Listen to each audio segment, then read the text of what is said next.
Nicolas Sarkozy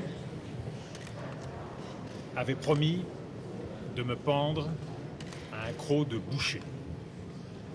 Je vois que la promesse a été tenue.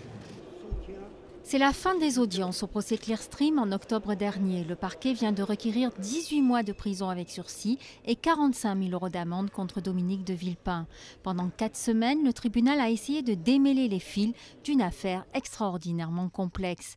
L'ancien Premier ministre a-t-il ourdi une machination destinée à déstabiliser son rival Nicolas Sarkozy en l'impliquant dans un scandale financier fabriqué de toutes pièces?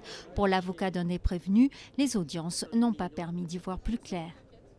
On ne sait toujours pas et on n'a pas la preuve de qui est le falsificateur, comment ont été falsifiés les fichiers, sur quelle machine, à quel moment. Et dans un dossier pour faux, c'est quand même l'un des éléments centraux. Des preuves existent-elles? C'est bien évidemment la question principale. Le tribunal a pris son temps pour y répondre. 3 mois de délibération avant d'annoncer son verdict. Les juges savent parfaitement que le jugement devra reposer sur des bases solides dans une affaire aussi sensible que celle-ci. L'avocat de Nicolas Sarkozy, partie civile, le reconnaît lui-même. Si le tribunal estime qu'il n'y a pas d'éléments, qu'il n'y a pas de preuves, le tribunal le relaxera et c'est la justice qui sera rendue.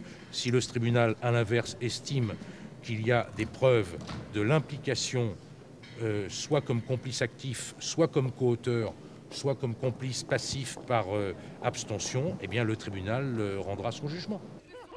Un jugement lourd de conséquences. Dominique de Villepin est déjà reparti sur le terrain à la rencontre des Français, avec un but affiché, camper une alternative de droite à Nicolas Sarkozy à 2 ans de la prochaine présidentielle.